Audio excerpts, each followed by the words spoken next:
I'm Kevin Miller. This is the What Drives You podcast. I've investigated over 270 experts in the human potential movement. I'm on a quest to find the frontline academics, therapists, and researchers who are teaching classes and counseling patients and doing research in labs. And they're leading humanity in realizing our true capacity. So I bring them to you and dig in to pop the bubbles on our perspective so we can truly change and grow. So drive and learn with me as we uncover our peak potential and find our true fulfillment. In this episode, how to deconstruct the perfected persona and be authentic to truly help yourself and others. We live in a world that's led by personas, really. It's interesting as a public outcry seems to be for authenticity while we feast on these curated and really highly edited images and videos on social media and regular media at large. At the core, I feel we fear being authentic as we think we'll be exposed and lose all credibility, as we all have relationship challenges and health challenges and mental challenges and financial challenges and more. And we don't go share that online or see anybody else doing that either. So in this episode, I've got a story of someone with that perfect picture who finally let it go and found not only freedom for herself, but it was her avenue to help others with dramatic success. Tana, amen. She was a world-renowned health and fitness expert, a model. She was the picture of health and beauty and success. And then she found herself up on stage, literally speaking to a room full of addicts. And she was judging them, being critical for who and how they were. And then it just hit her like a ton of bricks that they were judging her as well. And the radical paradigm shift was she realized, I got to drop the facade, come clean and admit that she had really come from where they were, maybe worse, really worse. So in a moment, you're going to hear the insight into that worst, the sordid past. But it brings us up to today where she's vice president of the renowned Amen Clinics with her husband, Daniel Amen. Tanya is still every bit the picture of health and beauty, but now at an even greater level of success because of her gritty past and how it makes her success far more glorious and relatable. If you've had anything less than the perfect, shiny life, you're going to gain a lot, I think, from Tana's message here. And if you're intrigued by the discussion, I encourage you can check out her book. That was my muse for the story. The book's called The Relentless Courage of a Scared Child: How Persistence, Grit, and Faith Created a Reluctant Healer. It's a powerful journey of someone who had every reason to fail and be overcome. But as you'll hear, thank goodness she made some different choices. You can also find her at relentlesscourage.com. So drive with me a bit to consider dropping the shiny persona and embracing the truth that others can align with. Well, Tana, I've known of you and your husband, Daniel. I've known of you guys for a long time and intended to have you on a show talking about, health and wellness and brain and all that kind of good stuff. And then when I got contacted by your publicist and got this book, I assumed that that's what we were looking at.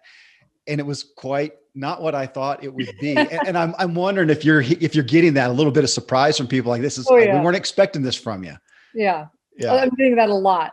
I imagine. And I also then thought, I saw you, I was kind of just doing my research on you and saw you on some of the 700 Club and some of the faith-based organizations.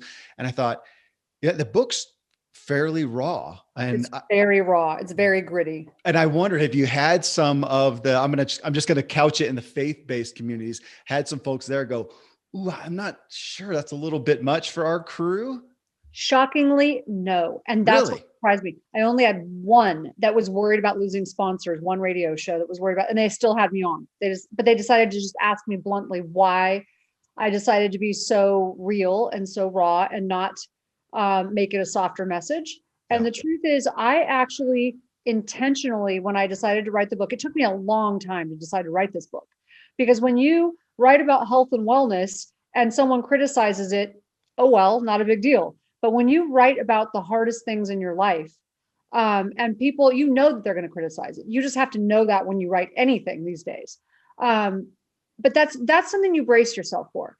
But I made the decision that if I'm going to go through that and I'm going to be criticized, which I am, What's my goal? My goal is to help people understand they're not alone if they've been through a similar situation. And the only way I can do that is to be super honest, to be really raw, really real about what it was like, because otherwise the people who are going through that now or have been through it and haven't released the shame and the pain are going to say, well, so what? It wasn't as bad as what I went through.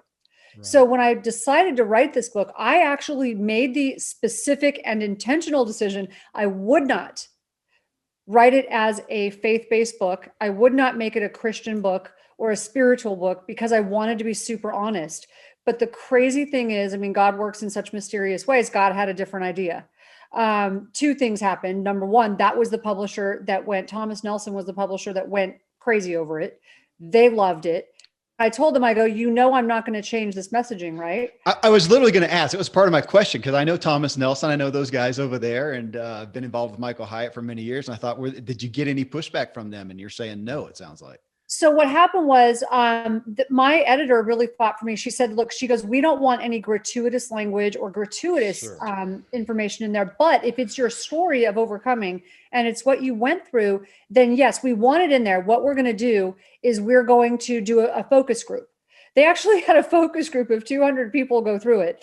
And so they're like, they decided the language actually had to be in there in order to tell the story because it paints the picture of the environment that I grew up in. But what they did is they're like, let's figure out how to deliver it. What's the delivery going to be? And so that's what we really focused on was how do we deliver it without intentionally alienating the faith-based community, but still telling the truth? Because let's face it, the Bible is full of awful stories, icky stories, messy stories. Our lives are messy. They're real. And that's what I wanted to deliver. So two things happened. Thomas Nelson was the one who fought for this book. And I was trying to figure out, do I want to put a lot of faith in there? Because how do you mix the ugliness of what I grew up with then delivering any kind of faith message in the book? It sort of feels awkward. And I couldn't help it. It just came out. That's what came out. And as I prayed about it, I'm like, God, you're just going to have to take this because this was my life. It was messy. It was ugly. It was painful. And it was my faith that sort of pulled me through it. Well, and I appreciate you saying that even in the Bible, the stories there, I mean, we have really watered down so many of those. It was in one of Donald Miller's books that he brought that to my attention. He says, why do we take babies' rooms, which we had with some of our kids, and put Noah's Ark all over them? He says that the real story was babies drowning and getting their heads bashed against rocks. And yet we've taken it and watered it down. So now I will say, I want to tell people, because we do have a fairly conservative audience here in the Ziegler Show, that when you talk about language, I mean, you've got it, it's like bleeped out, with the little symbols, figure it out. but it's real to the story. Well, so you're not the first person, Tana, that I've had on the show and that's been on lots of shows and written books. It's forged success from a hard upbringing, defying it or overcoming it and harnessing it as their personal brand. But what intrigued me about your story right off the bat, you talk about that in the first story. You talk about going to it was the prison, I think, and that it sounds like, I'm going to ask you, did you to a point omit it? So you're this health and wellness professional and superstar over here. Did you purposely omit that story or even try to hide it? Or did it just feel like it wasn't relevant to what you were doing? So my past story was the first time it really came out. Okay. And it was spontaneous. It was a God thing. Oh, I love the story. Yeah. Yeah, it was a God thing. So I was very judgmental. I was actually at one of the largest chemical addiction recovery programs in the country where most of the people were criminals and court ordered to be there. And I was very judgmental. In fact, I didn't realize how judgmental I still was until I showed up there. Didn't want to be there. I even told my husband I was crying and I'm like, God picked the wrong person this time. Yeah. I don't want to do this. I don't have empathy and compassion for these people because of the pain I had experienced in my childhood with my uncle being a heroin addict, my other uncle being murdered and a drug deal gone wrong. There was just so much stuff in my past. And I didn't realize just how judgmental I still was. But when I showed up there and I've got all these awful thoughts in my head about what I think of these people, I'm labeling them addicts, junkies, criminals, like all these thoughts are in my head. And I'm thinking, but I'm also intelligent and I'm educated and I'm a nurse. And I'm like, why am I doing this? Like, how am I going to reach these people? And so I said a prayer. I always pray before I go on stage. I was saying this quick prayer. And I'm like, please just let, one person, if they need to hear something, hear it, but it's going to have to come from you, God, because I just am not up to this today. Yeah. And it was so interesting. I had an epiphany as I was on stage. For the first time ever, I looked out and all of a sudden it struck me. I'm like, I'm seeing them as criminals. I'm seeing them as addicts, as junkies. And they were judging me just as harshly. You know, one lady raised her hand and she's like, what do you know about my life? Look at you. Your life is perfect. And she was seeing what I wanted her to see. She was seeing this facade that I had created, you know, made with hair and makeup and clothes and to keep people out. And so that was to keep people from seeing the pain from the past. And so it kept distance. And when she said that, I realized, you know, we're just sitting here judging each other. And for the first time, I looked out and I could see scared children like I was when I was growing up, scared children that grew up in those environments where, you know, people were murdered, where drug deals went wrong, where people were molested, where kids nearly drowned. I mean, those are my early memories. Yeah. And that's, I'm going to get choked up.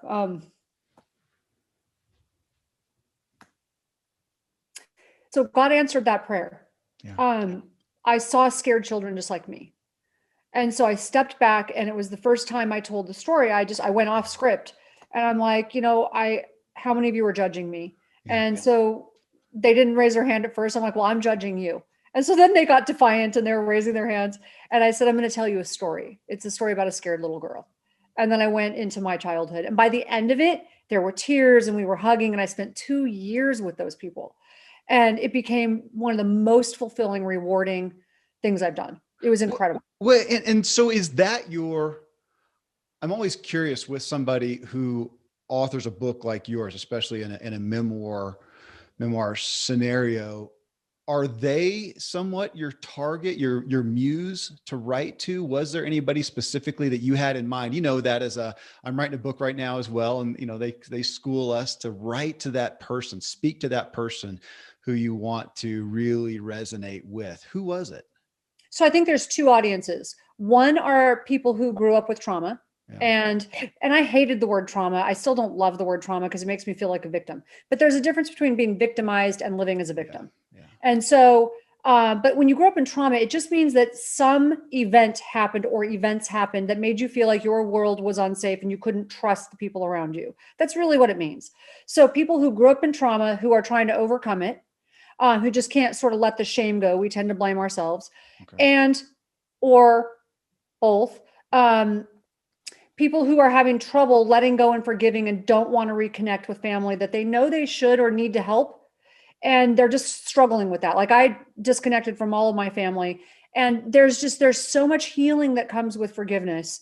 And that's a hard thing to do. So those are my two audiences. It's like, when do you get back involved? When do you help? When do you need to keep hard boundaries?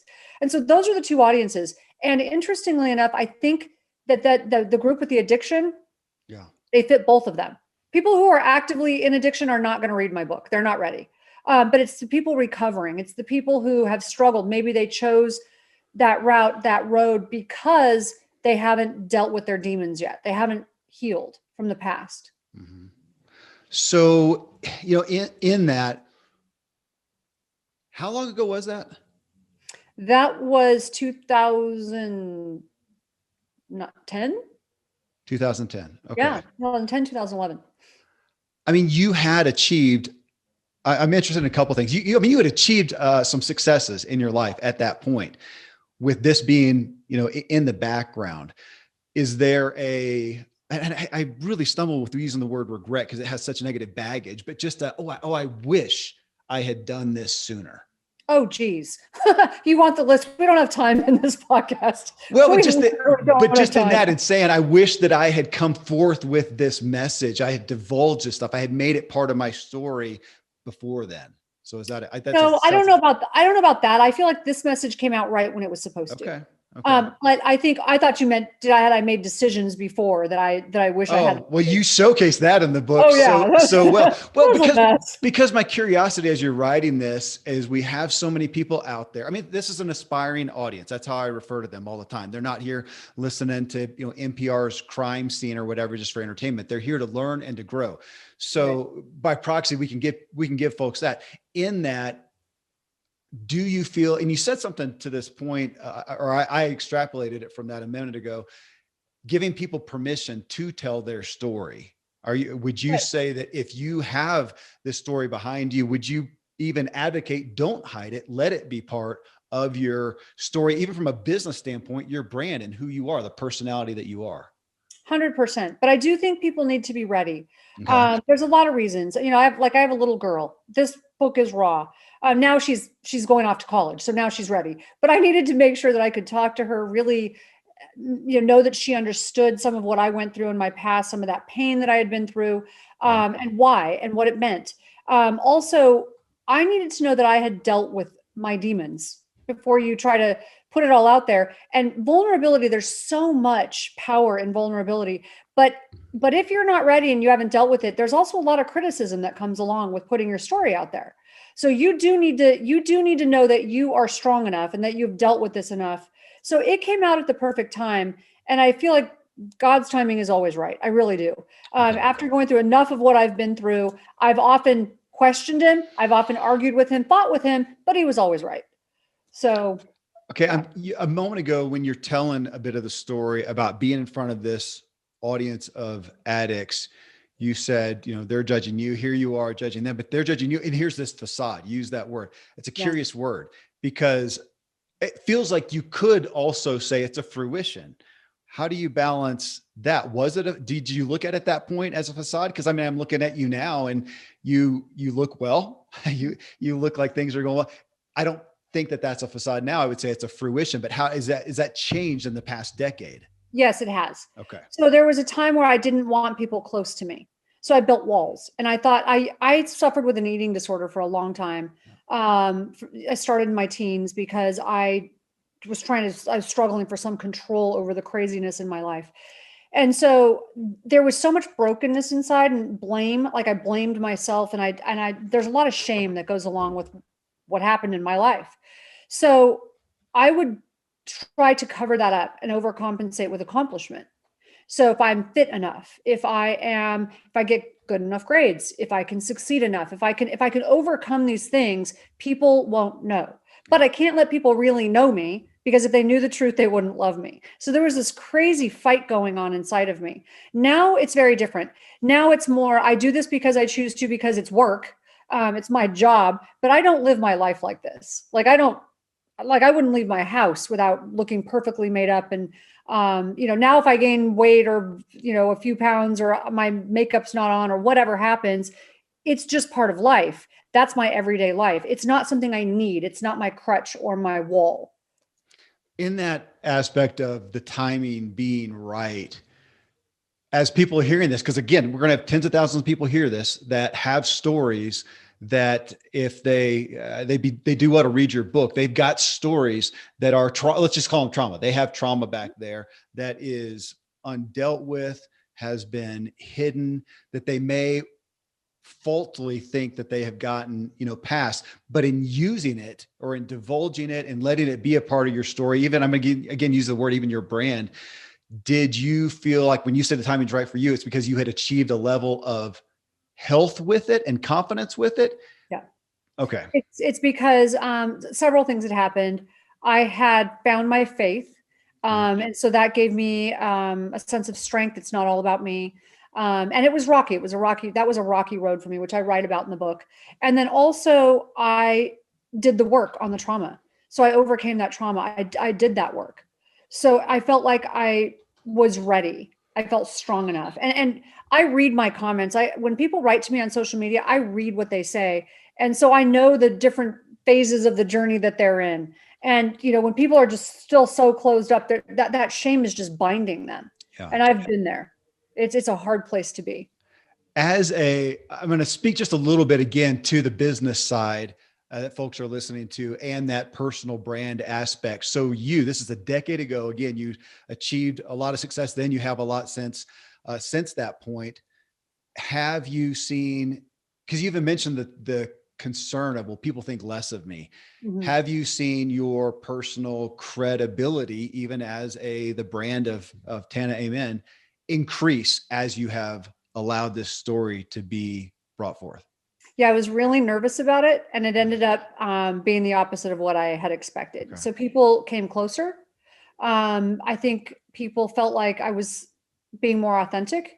by letting them in. Mhm. And trust me, you're talking about the grittiness and the rawness of the book. It's the PG-13 version. And I think anybody who's grown up in trauma can understand that. There's only so much you can write about people's lives, especially when they're alive.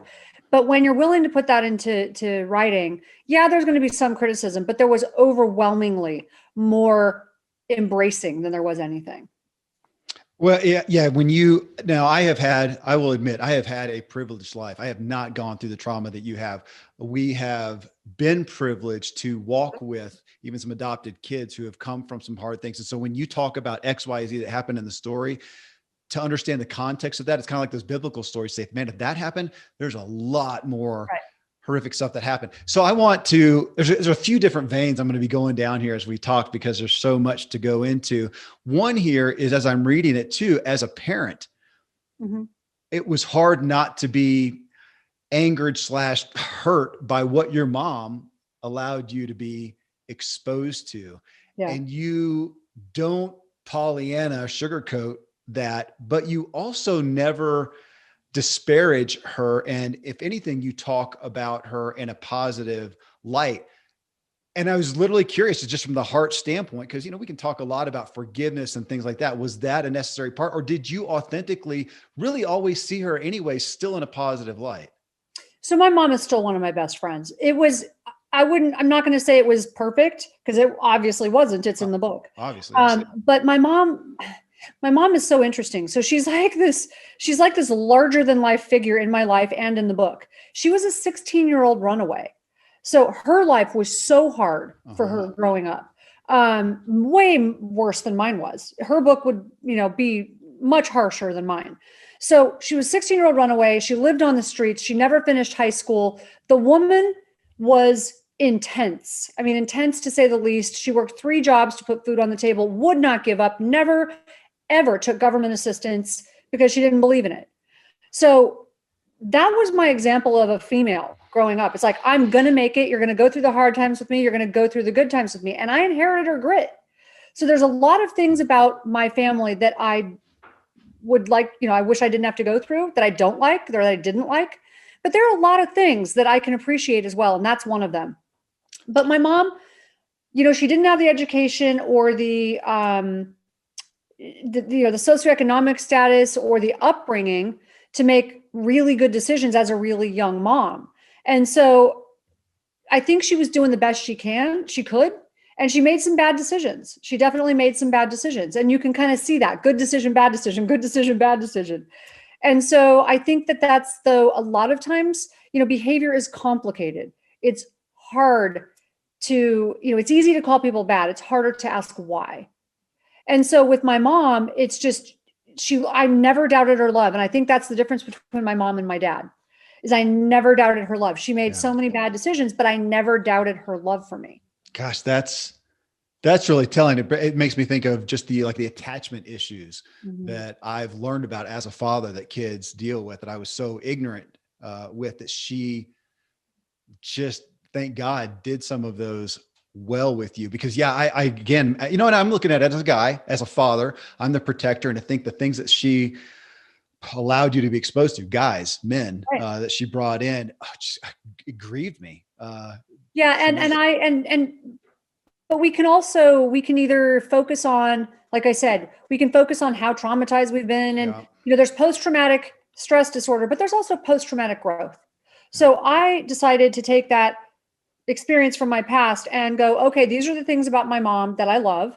By the way, my mom, you want to talk about a success story? That woman who didn't have a high school diploma, still doesn't, never graduated from high school, retired, an extremely wealthy woman.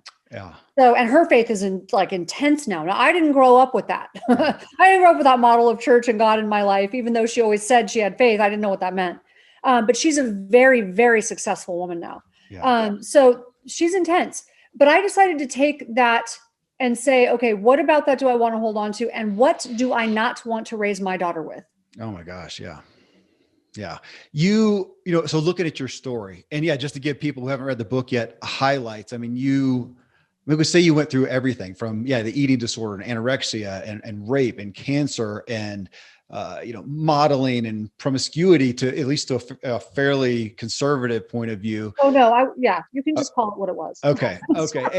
But so you did a lot of things. And again, from a Christian standpoint, you made it even one of the topics of your chapters there that you model for Playboy. I thought, man, that's going to be uncomfortable for some folks. But, Zig used to get up and on stage, the very first part of most of his talks was telling about his childhood. I was 5 years old, this many kids, dad died, I had to go to work, yada, yada.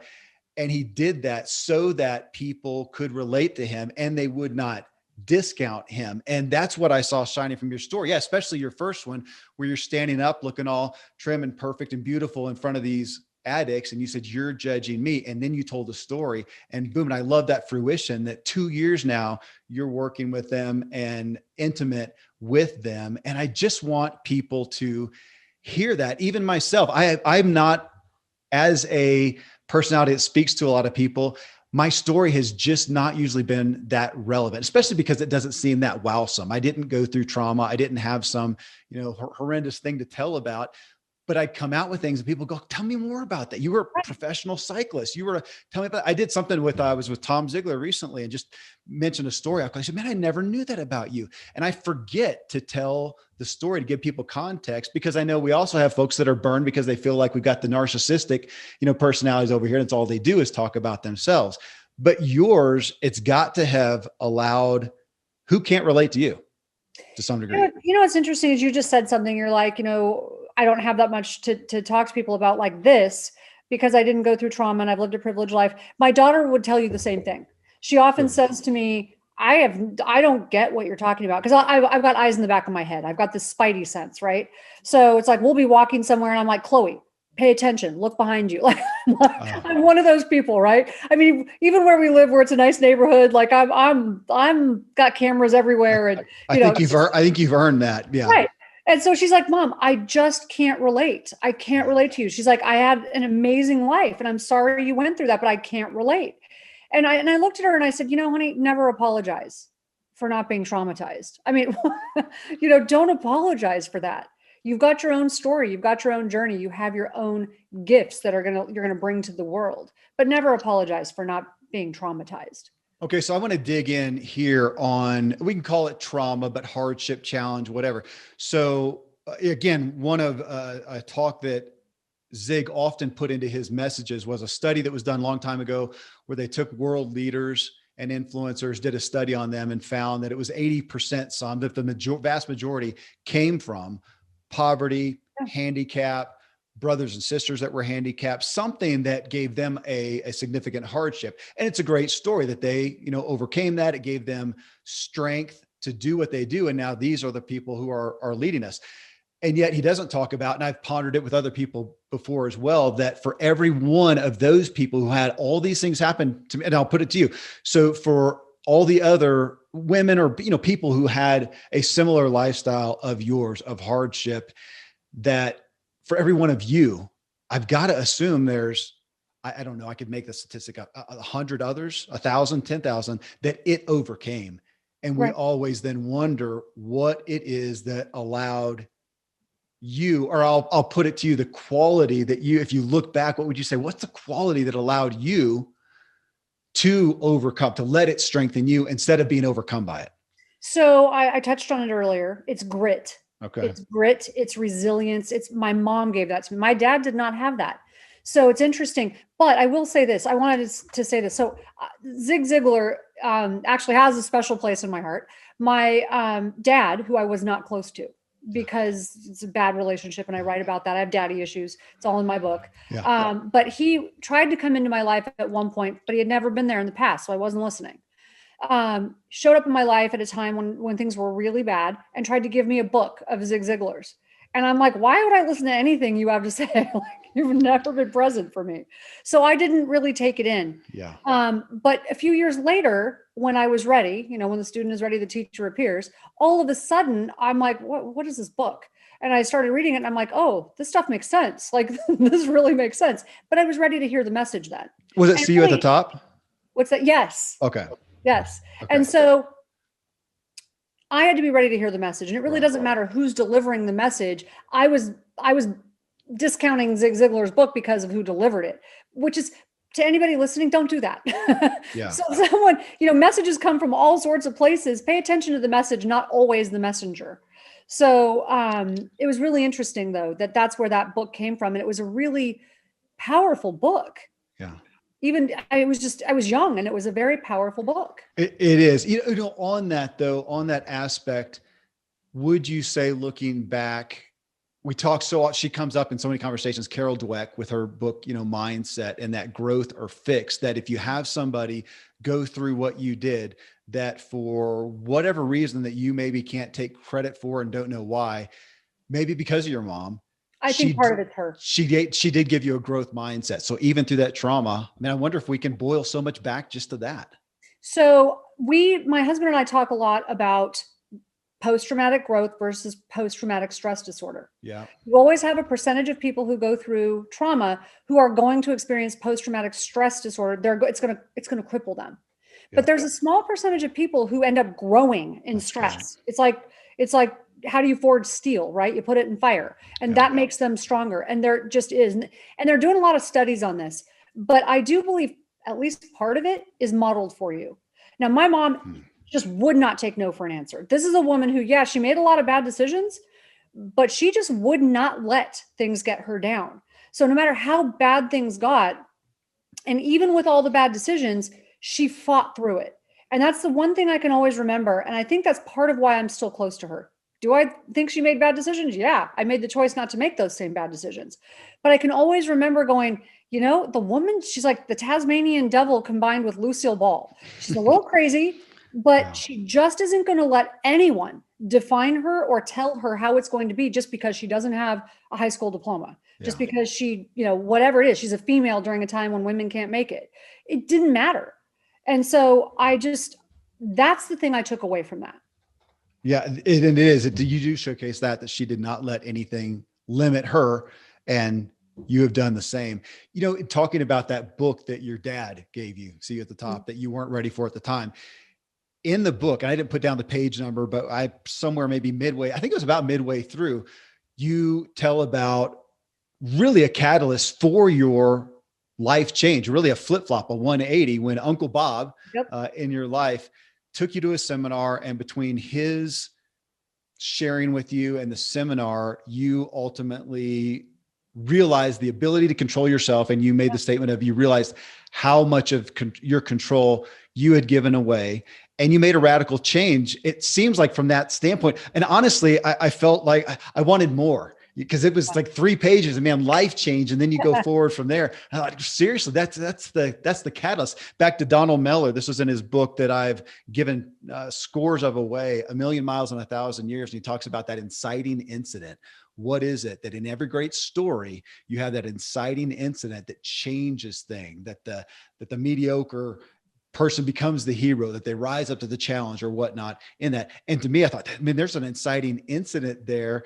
And maybe to you, there wasn't any specific thing that made you ready. Well, but that made you ready for it. Why did that come at that point? And boom, you took it. And not that everything was perfect from that point on, and it was a perfect trajectory up. But that way, in the book, it's halfway point and you go forward from there. And again, I want to look at that and go, what was it that allowed you to be open, that allowed a person to be open, to finally take something and go, I'm ready, I'm aware, I'm going to go a different direction? So quite honestly, it's because I hit rock bottom, and then my rock bottom had a basement and then a sub basement. I was just so low. And I'd made such a mess of my life. And, whatever trauma I experienced as a child, in my 20s, it was more a series of bad decisions. Okay. So it was pretty much self-induced, and it was my fault. Let's just own it. So many of us, we end up where we end up because of other people. But then at certain points, if we're honest with ourselves, it's because we made bad decisions. Just is what it is. And the sooner you admit that, the easier it is to turn it around. Yeah. And I had made this series of bad decisions, and you talked earlier about being promiscuous, and, part of that came from being so broken. And I thought that after being going through sexual trauma, it's like, I had this thought, men play so many games, and the only way for me to survive this game is to be better at it than they are. And so there's this disconnecting, there's this coldness that happens, and it's a terrible place to be. because it affects all of your relationships. It doesn't just affect your relationships with men, it affects all of your relationships. But I was becoming the thing I hated. And so after this series of bad decisions, all of a sudden, the one person who I didn't like very much when I was growing up, because he was a heroin addict, because he got my other uncle murdered, because so many things, all the chaos that was in our house, but he had turned his life around. He had taken responsibility, and he shows up and there's this full circle moment where he's teaching these self-help seminars, my Uncle Bob.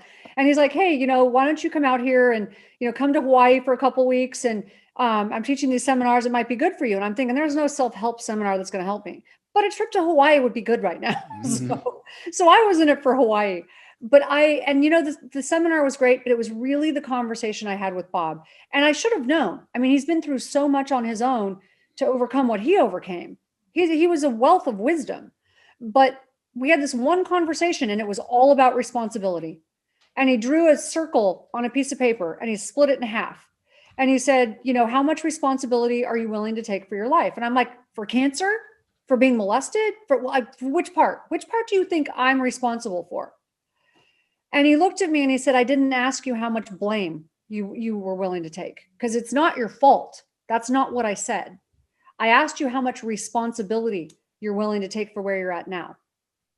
Responsibility means the ability to respond. And bam, it was like this light switch moment. I was like, what? Like, it doesn't mean blame. It means respond. I get to respond. And he looked at that circle that was split in half and he said, if you take 50%, then someone else, you have 50% control, but someone else or something else still has 50% control over the outcome.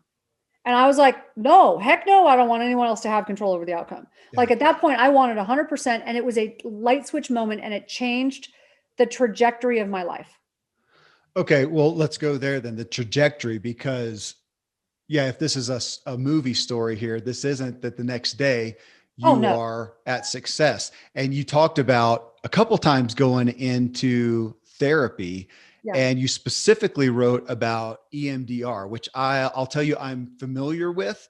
I've heard great testimony. I've considered doing it to understand that, but you went into that, and not to make this the point of that tool in and of itself, but share a little bit about what that did to help you understand more, get clarity more, so that you could have more control. So EMDR is amazing because it's a specific type of therapy. It's eye movement desensitization and reprocessing. It's specific to trauma. And when I first started, I was not a girl. I was a hard charging ICU nurse. Don't want to hear walkie-talkies. Don't want to hear psychobabble. Intubated, sedated. Let's not talk about our problems. Don't want to deal with this. But I finally decided it was time through a series, basically when I met my husband. And I wasn't a patient, we were dating, but he just was so patient and loving, and he just kept encouraging this. And his first gift to me was 10 sessions of EMDR. I'm like, all right, fine. I'm going to go try this. Probably not going to do this, but we'll try 1 or 2 sessions. And I realized it was different. It really does help you reprocess it. It's super interesting, and it helps you to reprocess it as an adult. So the trauma that we experience when we're young, we have certain strategies when you're 4, right? That you use to survive. But those same strategies that we hold on to, because we've never learned a different strategy, are not the strategies that are going to help you when you're 40. Okay.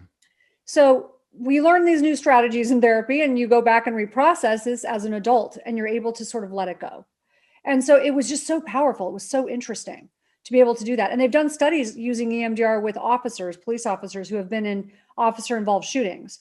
And it's like miraculous. It's amazing how well it works.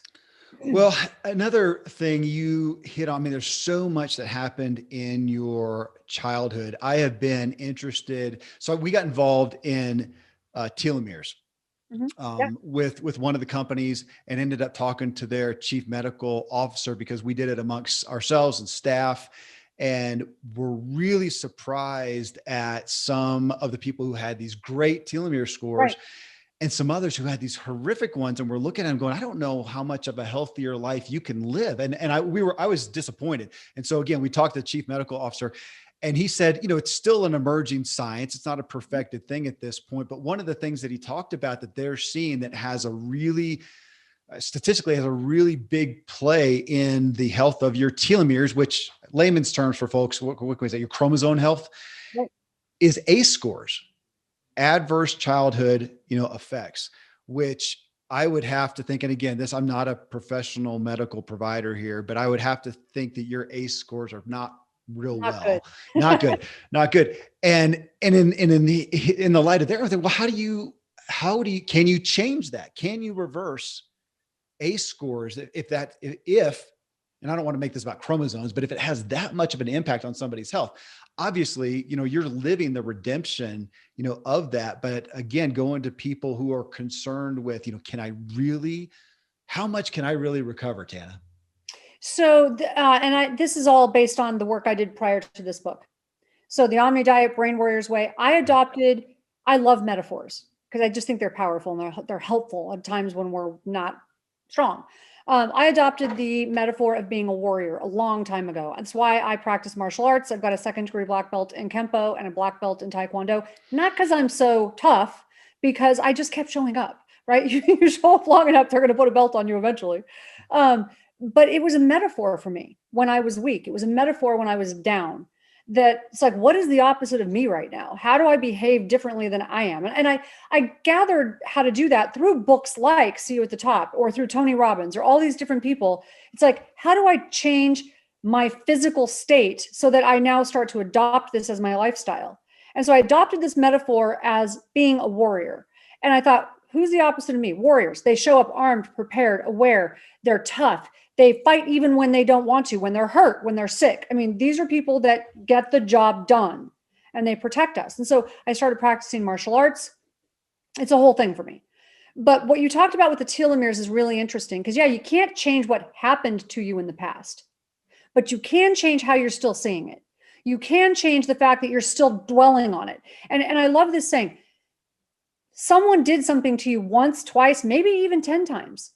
But who is more cruel? The person who hurt you in the past or you for replaying it 1,000 times over and over and over. And I know that sounds harsh, but I'm doing that for a reason, because if you continue to replay that, every time you replay that, your brain does not have a sense of humor. It just does what you tell it to do. It doesn't really understand the difference between your past trauma and what you continue to keep replaying.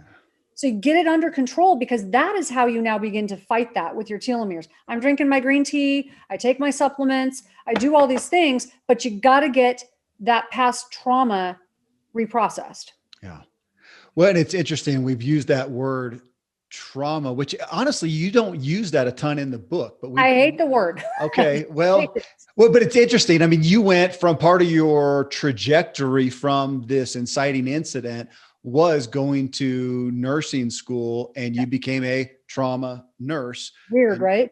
Well, but again, the interest, I appreciate that as people are hearing this and they're still seeking the direction that they want to go, that you did go into an area that you obviously not only had experience in, but had a heart for. I mean, that's a big deal. Yeah. The type of trauma, though, that I was dealing with, I actually couldn't handle dealing with. My professors wanted me to go into psych nursing, and I couldn't stand psych nursing. I literally couldn't stand it because, and I'm sure it had to do with my own issues, which now I'm married to a psychiatrist. Go figure. Yeah. I noticed that. But I remember her saying, you are so good at this and you have so much insight. I'm like, there's no way I'm dealing with people's past stuff like all day long. I'm just not doing it. And I'm sure that's because I hadn't dealt with my own. But when I went into nursing, I chose a level A trauma unit where it's blood, guts, gunshot wounds, like that I could deal with. I just couldn't deal with people talking about their problems all day long. There was no way that was going to happen. I wasn't ready for it. And now here I am married to a psychiatrist and I love what I do. So it's interesting that you actually brought that up, because I was very clear. They need to be sedated and intubated and not talking. So. That's fair. You had a quote somewhere. I read it in some of your stuff or online somewhere, and I actually wrote it out and then came to find that it was in the latter part of your book. And it's actually from your husband, Daniel. And you cited it again in the back of the book, that it's easy to call people bad and harder to ask why. Mm-hmm. That's a significant statement. And when you come back to your story of being in front of the addicts and originally you were judging them, that's a word, Tana, that I have been talking about more and more and more in the past, probably the past year, with the racial things that we've had. And I've had some really in-depth talks with family members on faith, and that judgment seems to come to the front of all these conflicts that we have. It's the right or wrong, the good or bad, and it's judgment. And especially from a Christian standpoint, I think we've been some of the worst perpetrators of that word and making it so volatile for people. So back to that statement, it's easy to call people bad and harder to ask why and understand. And it feels like that's a lot of the cry of your heart in this book. So it's so interesting you bring that up. My husband has a book coming out at the same time, like just coming out. We're doing our PBS show together. His book is called Your Brain is Always Listening, and it's about the dragons from the past that breathe fire on your emotional brain. We just today did some media around the judgmental dragon, which is one of my top ones. The judgmental dragon. But where that comes from is if people really step back and understand, why does this judgmental dragon breathe fire on my brain? Most of us who have gone through significant chaos in the past where things felt unsafe, or they were unsafe, or you were hurt, or there was injustice, you witnessed injustice, we can tend to latch on to judgment because it keeps us safe. We need things black and white. So if you understand why you're doing it, it makes it easier then to go, okay, am I focused on the past right now, or am I actually focused on the problem at present? Because I can get wound up really quick. You talk about hurting my child, I'm going to go crazy, right? Because that's my past haunting my present. So that judgmental dragon is keeping the rules in place that keep my life safe. And so understanding it from a psychological perspective is really helpful.